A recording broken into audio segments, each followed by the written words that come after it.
Hey, it's Dr. John Terry, the Black Belt Leader, and welcome to the Black Belt Leadership Podcast, where each week I'm giving you tips, tools, insights, and resources to help you become a better version of who you are and what you do as you discover, develop, and deploy your own Black Belt Leader within.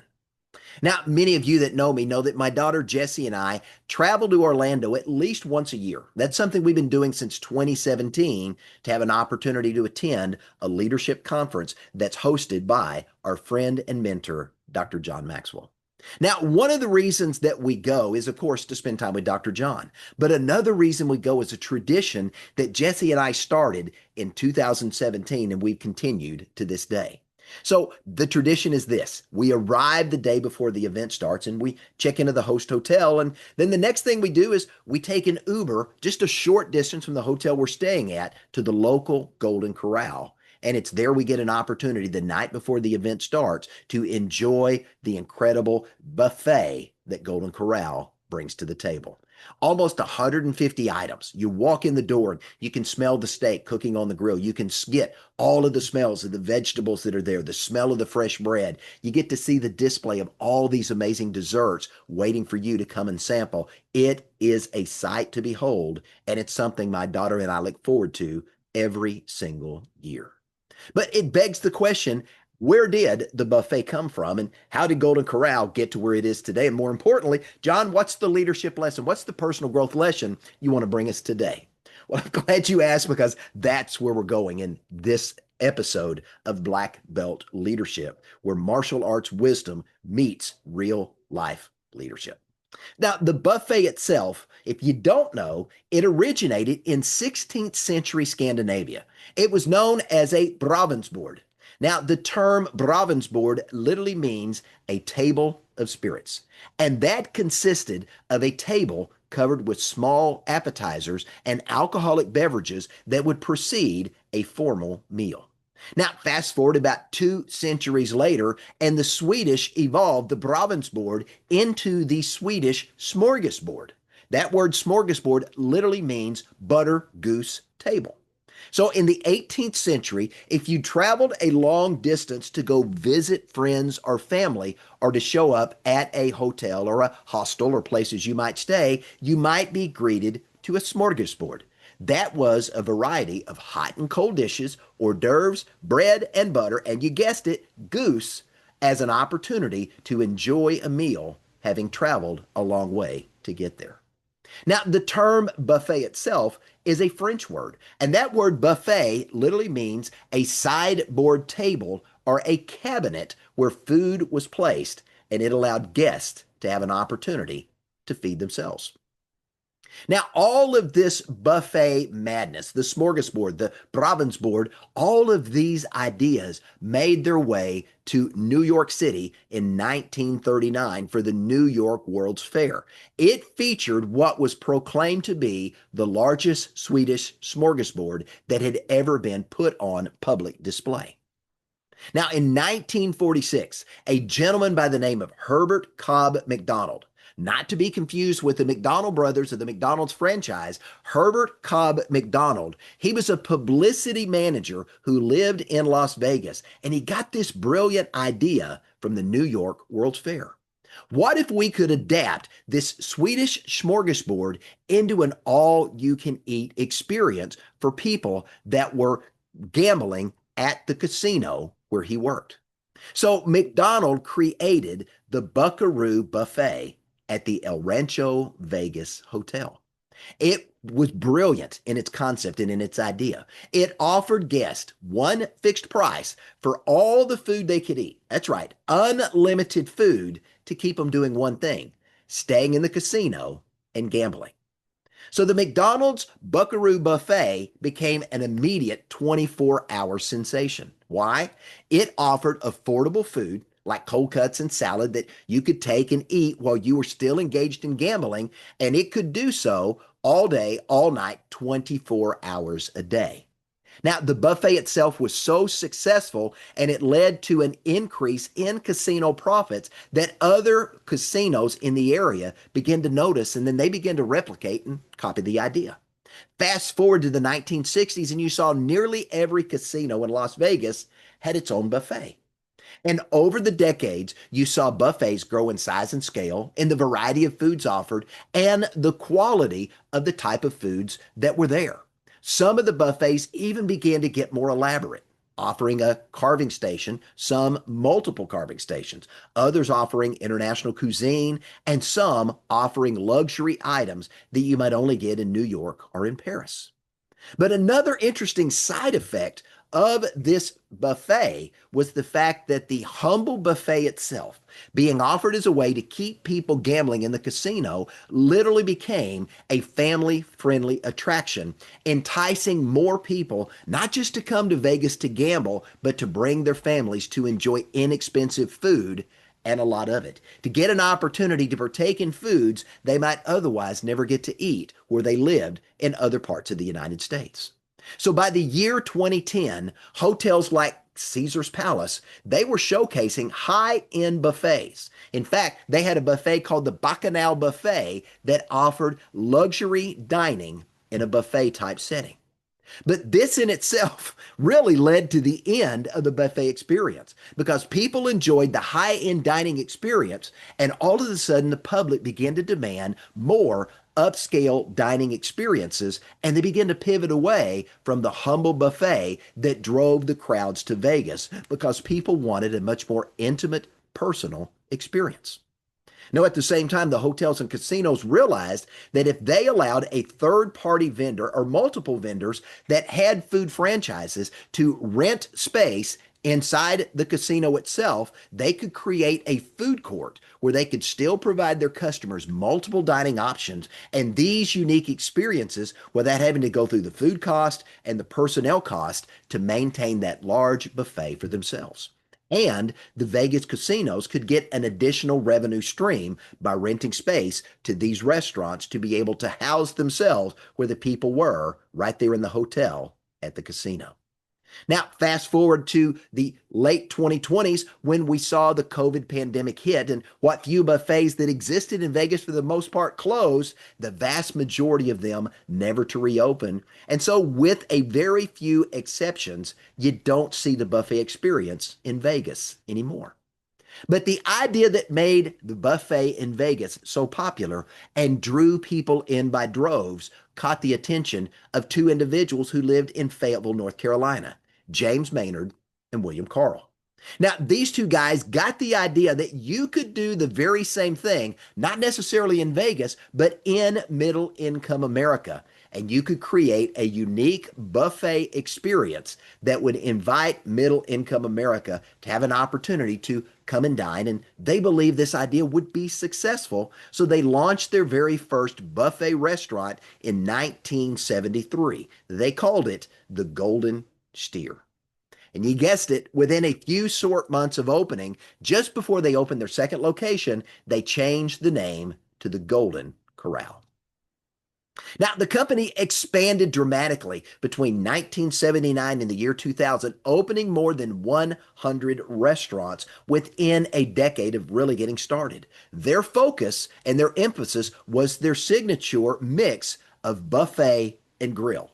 All of the elements of a massive buffet, but also with a grill cooking steak and other incredible meat items right there before your eyes, and those could be cooked to the request of the consumer.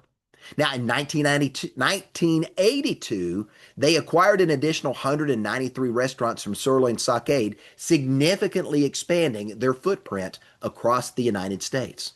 In 1993, they opened their first international location in Juarez, Mexico, and by 2001, annual sales surpassed $1 billion. Golden Corral continues to be the leader in the buffet industry. But this leads me to today's topic, and that's the buffet paradox. Now, at this point, you may be saying, John, that's a great story as we think about the buffet and where it came from and how Golden Corral came to an existence. But what's the buffet paradox and how does it have anything to do with personal growth and leadership? Well, I'm glad you asked because that's where I want to take the conversation. Let's talk about the buffet paradox when too much is literally too much. Now, a paradox, by definition, is a statement that on its face appears to be self-contradictory. But at the same time, there is a truth inside of those contradictory qualities that speaks to us and reminds us that we need to pay attention. So the buffet paradox is very simple, but it's profound. What is the paradox? All you can eat for one low price. Now, when you think about a buffet, the great thing about a buffet is there's a myriad of choices. The worst thing about a buffet, there's a myriad of choices. So the buffet paradox suggests that an overabundance of options leads you and I to decision-making paralysis. We don't know where to start. And as a result of not knowing where to start and having to make decisions over and over again about what do I put on my plate, what do I not put on my plate, this leads, according to a number of consumer studies, to decreased customer satisfaction. Why? Because according to the studies, when there's too many choices, too many options, it's difficult to choose what to put on your plate. Yes, the sheer number of choices can literally be overwhelming, and it can also later lead to regret over the items not selected. I mean, think about going to a buffet and filling your plate, and as you walk out the door, you're wondering, man, I didn't get a chance to eat the ribs, or I didn't get a chance to try the meatloaf, or I missed the opportunity to have some pot roast, or I didn't get a piece of chocolate pie because they were out, and I wonder what that would have tasted like. So having too many choices can raise expectations, but if we're not careful, it can also increase the likelihood that our experience might end up not being as good as we wanted it to be. Now, think about Golden Corral as an example. Golden Corral's buffet, according to all their marketing materials, has nearly 150 dining items. I mean, think about it, almost 150 choices when you walk in the door. A wide variety of foods, as they say in their marketing, from healthy to hearty. There's a variety of meats and vegetables and fruits and the incredible smell of the bread, that homemade bread when you walk in the door, and more desserts than a Sunday picnic. So with that many choices, I promise you, it's very easy to get overwhelmed. So the buffet paradox says that even if you enjoy your meal, you may be less satisfied when you leave because you can't stop wondering, what would this have tasted like? Or what would that have tasted like? Or if I had put a different combination of foods on my plate, would that have tasted better than the foods that I selected? Now, the second part of the buffet paradox, and yes, this is a real thing, is the fact that if you can have all that you can eat for one low fixed price, that in itself creates a dilemma. Because a fixed price encourages us to want to eat more to make sure that we get our money's worth, rather than stopping when we're full or stopping when that next bite really has lost its taste because we have gotten to the point of saturation in eating at a buffet. Now, this can also lead to overeating, and it can literally make you feel physically uncomfortable, and you feel like they need a wheelbarrow to roll you out because you're so full you can't walk. And as a result of that, if we overeat, try to get our money's worth, we may end up regretting the decision to eat there, and that in itself can diminish the experience. You got to remember, if we're focused on eating as much as possible, we're much more focused in our minds on getting a good deal rather than actually enjoying the food. Now, think about it. Golden Corral itself features almost 150 different dining options. And if you try to sample them all, or you keep going back for seconds or thirds or fourth or fifth of your favorite dish, you may find yourself regretting that choice later on. So, ladies and gentlemen, I'm here to tell you that the buffet paradox is real, but the buffet paradox doesn't just show up at the restaurant. Because when it comes to success, a buffet approach doesn't work. You know, when I was doing the research for my book, Black Belt Secrets of Success, and the research I'm doing now for the sequel to that I hope to be bringing to, a book near you within the next year to year and a half, here's what I found. The most successful people throughout history, one of the things they did well to make themselves so successful is they were singularly focused on one outcome at a time. Now, if we go to the world of science, we know that neurologists that study the brain, they spent a lot of time trying to understand human behavior and how we think. And one of the things they've learned and validated over the past few decades, even though you and I may want to argue it's not true, is the fact that we can't multitask. Our brain isn't designed to multitask. Now, we can engage in what is known as task switching, where our brain rapidly shifts its focus from one task to another. However, it has been scientifically proven and documented that we cannot give full, undivided attention to more than one thing at a time. If there are multiple cognitive demands being placed on our brain is going to choose one and one only, and then it will switch back and forth between the two. That's not multitasking, that's task switching. Now, think about it. Let's go back in history a little bit.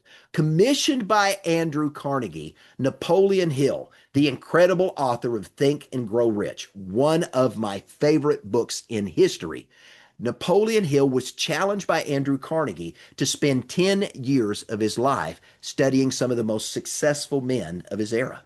And one of the principal things that Napoleon Hill found that led to the success of all these incredible men was what he refers to in the book Think and Grow Rich as a chief definite aim. Now, what he found was this. Every single one of these individuals had a singular, clearly defined, dominant life purpose. And that singular, clearly defined, dominant life purpose, it served as a focal point, not just for their thoughts, but the corresponding actions that followed.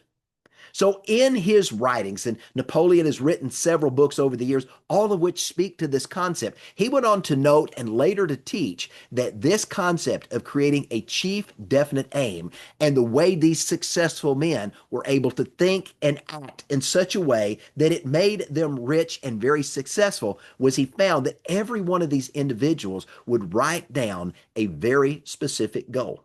And not only would they take the time to put it down in writing, they would also, in writing down that goal, they would also include in this document that they would write to themselves, this is what I want to accomplish. Secondly, this is what I'm willing to give or do in return to achieve that goal. And thirdly, they would put a specific date of completion in order to accomplish that goal, that dream, or that objective. And then the other thing that made these men successful, and Napoleon Hill talks about it in the book Think and Grow Rich. By the way, if you haven't got it, go out on Amazon, go out on Barnes & Noble, go to a local bookstore, pick up a copy. It'll change your life. What he found is these men would take that letter they had written to themselves and they would repeat it to themselves over and over again every single day. And by doing so, they firmly implanted that idea into their subconscious mind. Now, this singular focus and their intent on getting it deep into their subconscious, it provided direction.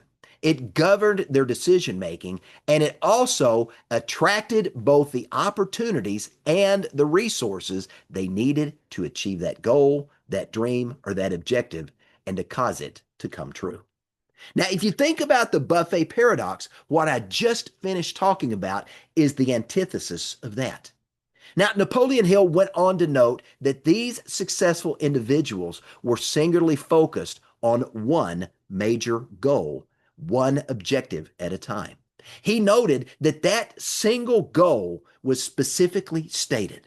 They created a very detailed and a very clear image in their mind of what that goal was and the outcome that they wanted to achieve. The more they read that letter back to themselves, the more clearly they could see that image and hold it in their thoughts. And what they found is this, and Napoleon found this in his research with these incredible men, the more specific their description of the goal and the outcome, the more vivid and the more real that image appeared in their thoughts.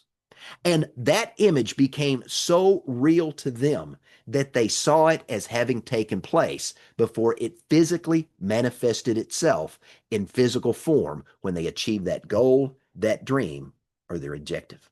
So rather than asking questions like, where do I start or what do I pick? Successful people zero their focus and their attention on one chief definite aim, the antithesis of the buffet paradox. It's not chicken and steak like we have at the buffet, but it's chicken or steak, being singularly focused on one thing. I mean, it's literally about being intentional about answering the question, is this truly what you want?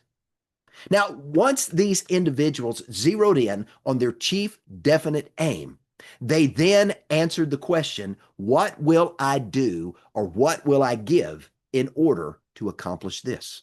They determined in their heart of hearts what was going to be required of them to take that image, to take that thought, to take that idea, and to tirelessly work to bring that image, that thought, that idea into its physical representation in the earth. And then, having defined that major goal, that objective, along with what they were willing to say or do or give to require it, they wrote that down and they established a timeline for its achievement. And once they'd done that, what did they do? They took decisive action daily, doing things that moved themselves forward to that completion. That's where we get the quote in my book, Black Belt Secrets of Success, that successful people do daily what unsuccessful people do sometimes or not at all. Well, not at all. Now, these people in Napoleon Hill's research, they figured out how to do one thing really, really well. And that one thing became their focus. So they chose to hold the image, the visual representation of that chief definite aim, and continue through repeating, this is what I want. This is what I'm going to give or do to accomplish it. And I'm going to do that by this date. By constantly repeating that to themselves and really vividly ingraining that image into their subconscious through tireless repetition, all of a sudden their subconscious began to embrace that and to work tirelessly to help them achieve it. Now, another thing that we know from neuroscience and the studies of the brain is that the subconscious mind is going to work to achieve our goals by automating behaviors, by driving decisions, and by influencing the actions that you and I take based upon the beliefs, those images that we hold. So for you and I to harness the limitless power of our subconscious, we've got to actively program our subconscious through techniques like visualization, through positive affirmations, through creating routines, or what I refer to as success habits, and actually offer a couple of courses on my website, Black Belt Leadership, where you can go through and identify success blockers and success habits that you need to have in your life. You'll find that at blackbeltleadership.com in the courses section. But what do? They using their subconscious with visualization, positive affirmation, and success habits, their subconscious is going to align their thoughts and their actions with their goals and to tirelessly help bring it to pass. So the antithesis of the buffet paradox is this: being singularly focused on your chief definite aim.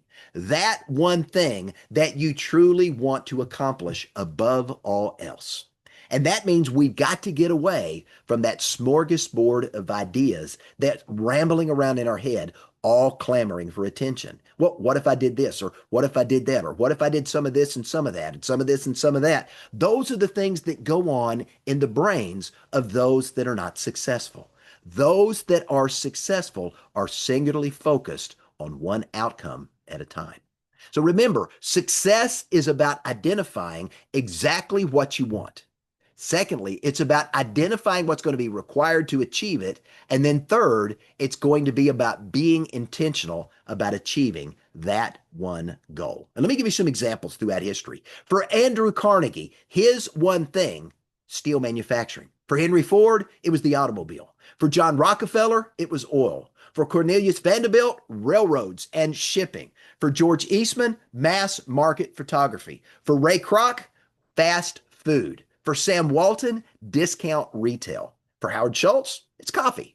For Jeff Bezos, you might think Amazon, but it's actually e-commerce. For Larry Page and Sergey Brin, it was a search engine called Google.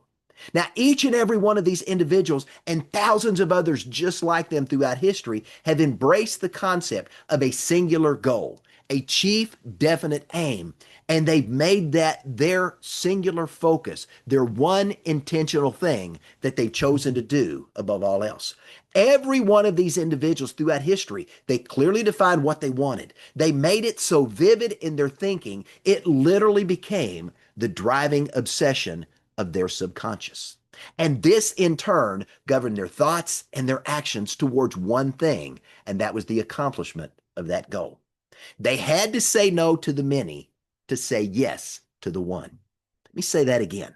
They had to say no to the many to say yes to the one. And this is the antithesis of the buffet paradox. So that begs the question, how do you and I avoid the buffet paradox when it comes to success? I think I've laid it out, but let me see if I can summarize it as we get towards the end of this week's lesson.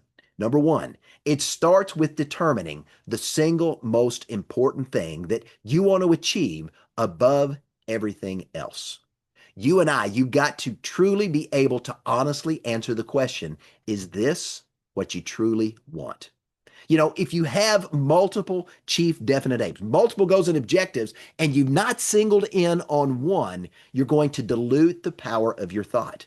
You're essentially going to be focused on so many things, you're not going to be good at any of them. The jack of all trades, the master of none. Now, it doesn't mean that you can't have multiple goals, and that's fine. But if you think about these people throughout history and others like them, they focused on one objective at a time, and they only took on another objective having achieved the prior objective and seeing it all the way to the finish line. So not only do you have to pick one objective, one purpose, one goal, one dream, one thing that you want to make your chief definite aim. Number two, you got to write it down. You need to clearly create a statement that is going to concisely and vividly and descriptively define exactly what it is that you want. You want to be able to also document in this thing that you're going to write down what you're willing to give, what you're willing to do in exchange for the completion of that goal, that dream, that objective. You've also got to give yourself a specific deadline. You got to give yourself a time frame to work towards and an action plan so that you can immediately begin to take the steps necessary to move from where you are to where you want to be. Now, that chief definite aim is going to become concrete and tangible when you take the time to put it to paper. Now, the third thing you've got to do is you've got to commit to that chief definite aim, and you got to repeat it. So what we saw in Napoleon Hill's writing and what he encourages, and we know works still today, read that written statement aloud at least twice a day to make it a constant part of your thinking. Because the more that you repeat this statement to yourself and do so with conviction and with passion, the deeper this is going to go into the depths of your psyche until it ultimately gets seared into your subconscious. And when it gets there, your subconscious is going to trigger its limitless resources to tirelessly work to bring it to pass. Now, the fourth thing you've got to do is you've got to be intentional about staying focused. Because as you're doing step three, that chief definite aim continually reinforced is going to serve as a filter for your decisions and the actions you're going to take. Because when you remain focused on your chief definite aim, it's much easier to ignore the distractions that are a part of our everyday lives. And it's going to help you stay on track until that goal or that objective is achieved. Because if you're singularly focused on your chief definite aim, it's also going to make it easier for your mind to enter into what we refer to as the flow zone. And if you've ever been there, it's amazing. It's that state of complete immersion and focused concentration coupled with a feeling of energized focus and enjoyment on a task or a goal or an objective. You look up and you discovered you've been working for 4, 5, 6, 7, 8 hours, and it feels like just a few minutes. Now, the fifth and last thing you got to do is you got to infuse your chief definite aim, your goal or your objective for life, with a strong belief that this is obtainable. Remember, in my book, Black Belt Leadership 101, the very first character quality of being a black belt leader is this: you cannot achieve what you do not believe. So you've got to have a strong belief in your goal, and you've got to fill that and fuel it with motivation and resilience. Because when you do that, you're going to activate your mind for problem solving. And as you face the problems and challenges that we're all going to go through to get from where we are to where we want to be, that ability to engage in creative problem solving is going to help build persistence. And that persistence is going to provide the fuel for you and I to keep going, even when the going gets tough. Because your aim in life, whatever it may be, when we firmly anchored it in belief, as I talk about in Black Belt Leadership 101, that's going to influence your actions, and it's going to attract the resources, the people, and the opportunities that you're going to need to be successful. So let me leave you with this, and I want to ask this question. Now, I'm sure many of you are asking that. Okay, John, we've heard what worked for Napoleon Hill. That was the 1930s. Does it still work today? Well, let me leave you with a story from the life of someone that you know, and it's a martial arts legend in the industry, the immortal Bruce Lee. Now, Bruce Lee lay in a specialty bed recovering from severe damage to his fourth sacral nerve. 6 months earlier, Bruce Lee had been doing some weightlifting, and as a result of the weightlifting, he broke his back, and as a result of that, spent 6 months having to deal with incredible pain. As he lay in this specialty bed, trying to recover, doctors unsure whether he would walk again, much less punch or kick or perform what all the incredible feats that he'd been known to do. This is what Bruce Lee wrote. I, Bruce Lee, will be the first highest paid Oriental superstar in the United States. In return, I will give the most exciting performances and render the best of quality in the capacity of an actor. Starting 1970, I will achieve world fame. And from then onward till the end of 1980, I will have in my possession $10 million. I will live the way I please and achieve inner harmony and happiness. Now, again, the doctors were unsure when Bruce wrote that message that starting in 1970, he would put on the most exciting performances. He would render the best of quality as an actor, and he would have $10 million in his possession. Bruce went on to prove the doctors wrong, and he went on to make this chief definite aim his focus for his life. Now, sadly, Bruce died 3 years after writing this chief definite aim and putting it to paper. He died at the young age of 32, 1 month before the release of the movie Enter the Dragon that made him a global icon. But at the time of his passing, guess what?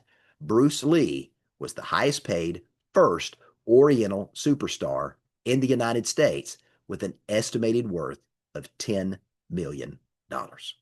That's right. Bruce Lee followed the 5 steps Napoleon Hill made famous in his book, Think and Grow Rich. The thoughts I've shared with you today, and he went on to achieve the very thing that he set his mind to do. Now, this is the antithesis of the buffet paradox. So I want to leave you with this. As legendary UCLA basketball coach John Wooden probably sums it up best, and I love this statement that he made. He says, there's a choice you make in everything you do. And you must keep in mind that in the end, the choice you make makes you. Let me give that to you again. There is a choice you have to make in everything you do. And you must always keep in mind that in the end, the choice you make makes you. So let me leave you with this. Are you singularly focused or are you distracted by the buffet of life? Remember, success comes to those who are singularly focused. Is this what you want, or are you willing to settle for less? I'm Dr. John Terry, the Black Belt Leader. Thanks for joining me. Have a great day.